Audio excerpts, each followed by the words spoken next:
हैदराबाद में क़ौमी अवामी तहरीक तरफ़ां कराची में ॿिनि सिंधी नौजवाननि जे क़ातिलनि जी गिरफ़्तारी लाइ एहतजाजी मुज़ाहिरो करे रैली कढी वई। महवी न्यूज़ जे रिपोर्टर एजाज़ खोसो मौजूबु ओल्ड कैंपस खां डॉक्टर गुलज़ार जुमाणी, डॉक्टर अज़ीज़ टालपुर, अल्ताफ़ ख़ासकली, रफ़ीक अहमदानी, गुलाम नबी सूमरो ऐं ॿियनि जी अॻुवाणी में एहतजाजी मुज़ाहिरो करे नारेबाज़ी कई वई।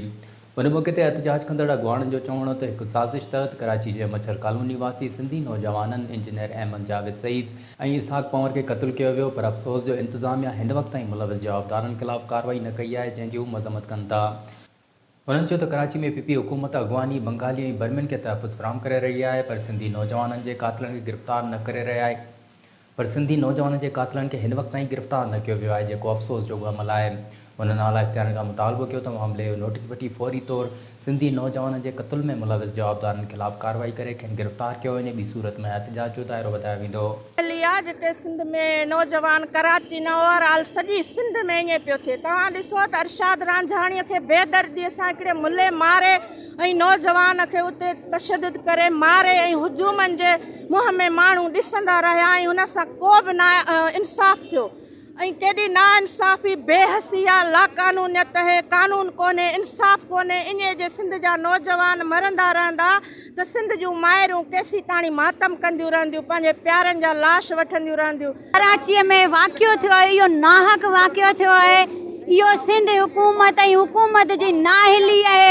अगरि चाहिनि त हू अॼु बि दहशतगर्दनि खे गिरफ़्तार करे था सघनि, इन मुल्हे खे फाही चारे था सघनि, पर सरदारीअ खे त तव्हां खां अगरि इहे गिरफ़्तार नथा थियनि दहशतगर्द त महिरबानी करे असां तव्हांखे चूड़ियूं ॾियूं था, उहे पाए घरनि में वेही रहियो। दर्दनाक जेको वाक़ियो हादसो थियो आहे ऐं असीं ॾिसूं पिया कि आए ॾींहुं जेको आहे सिंधियुनि सां इहे वाक़िया कंटिन्यू हलनि पिया।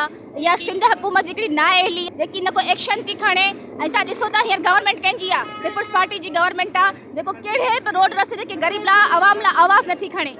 को बि एक्शन खणण खां हू जो माज़ूर लाचार वेठी हूंदी आहे।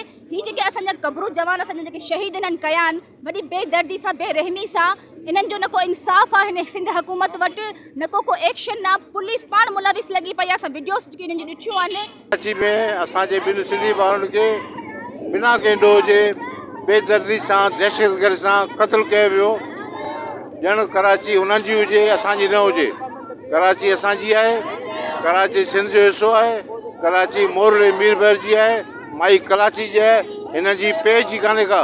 पर असां सिंध जे नेशनल सिंध सां प्यार कंदड़ सिंध जा वफ़ादार सभिनी दोस्तनि इहो फ़ैसिलो कयो आहे त हाणे असीं पंहिंजे माण्हुनि जी हिफ़ाज़त पाण कंदासीं।